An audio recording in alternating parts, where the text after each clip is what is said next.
Hey guys, it's Mike and I'm here to help you get a perfect score on your Word 2019 Associate Exam. And if you think it's impossible, don't worry, you can find a way. Or we can say, Life finds a way.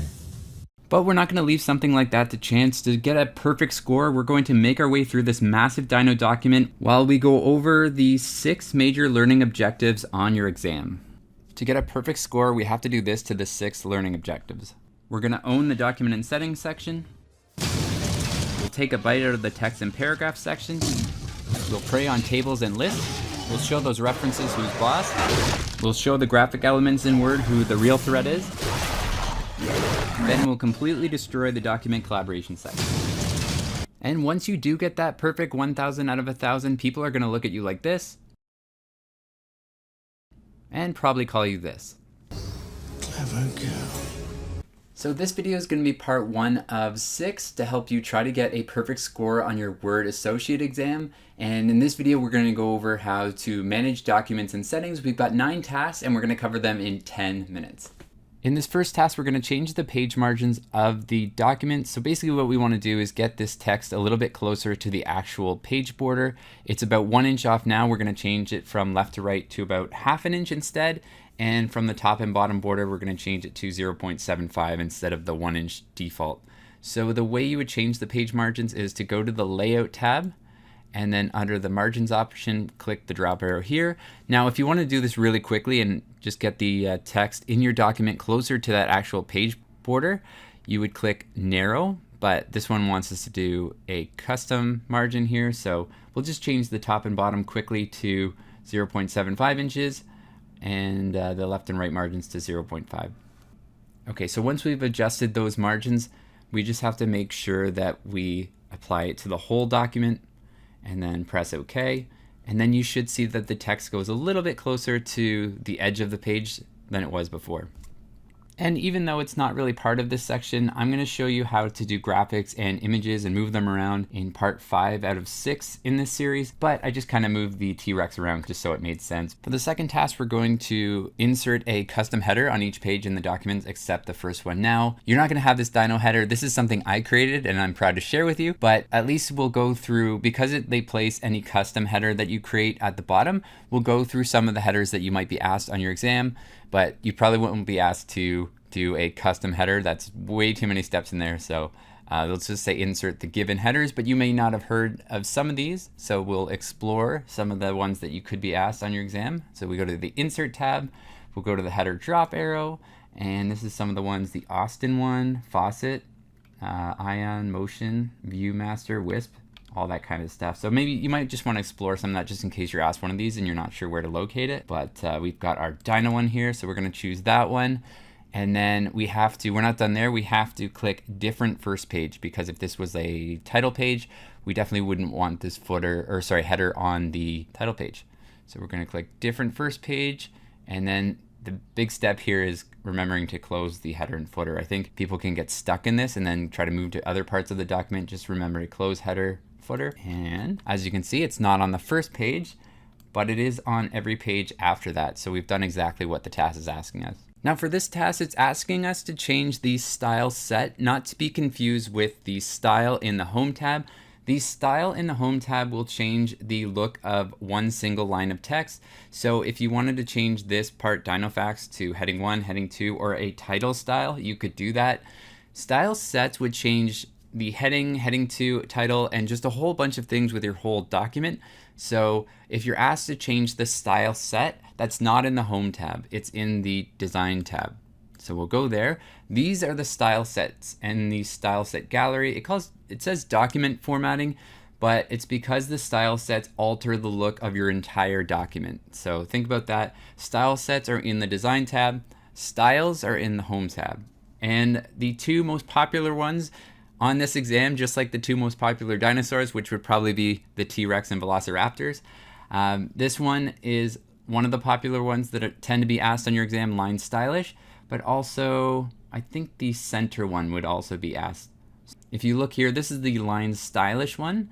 So we're going to choose that one in just a moment, but let me find the centered one. It looks just like it sounds. So the center text here, centered or some kind of lines variation is usually asked on these exams. We're going to apply the line stylish, and look how stylish that looks. And it applied to the whole document, which is nice, which is why style sets are sometimes better than just applying like one single style and then trying to add that to multiple parts of the document. You can just use style sets. It'll change the whole look of your document, and you can kind of play around with that. So this page orientation task might seem like a friendly one. It might seem easy, but it's a mean one. Nice dinosaur. Oh, thought you were one of your big brothers. You're not so bad. You're not so... So it's a mean kind of task because this is what can typically trip people up on this type of task. If you assume that, well, I'm just going to put my insertion point somewhere on page 1, and then it should just know that I only want to change the orientation of this page. So we'll try it. We'll go put our insertion point on somewhere on page 1, click the orientation, click landscape, and then it happens to every page in your document, and that's not what we want. So what you want to do instead is put your insertion point at the first part of page 1 or whatever page you're asked to change to landscape, and then click and hold the shift key on your keyboard and then select the last paragraph on the page. And that's going to highlight everything on that page, even if you had pictures on there. And then we would go to our page setup dialog box launcher here. So I'll click on that. From here, we can change the orientation from landscape, but we want to change the apply to option to selected text. So because we selected all of our text on page 1, and then we applied it to only the selected text, only page 1 should get the landscape orientation when we click OK. Now, if something like this happens to you where they've inserted a different page, just click on the page, click delete on your keyboard. It's an easy fix. And there we go. So we've changed the page orientation of only page 1 and left the rest of the document as it is. And for this task, we're going to add some file properties to this document by adding Dino as a category. So file properties can help you if you want to distinguish between two different files that might look similar. They might even have similar names. So adding some metadata in there will help you decide which document you want to open. So to get there and add this as a category, in the file properties area, go to file, and then on the info tab here, on the right side here, there's like document properties. The one that we need, of course, on your exam, they're going to choose one that's not automatically available. So you would click show all properties if it's not available, and then look for the one we want. We want a category here. So we're going to choose Dino as the category, and then just click outside of there. And that's how you would complete that kind of task involving file properties.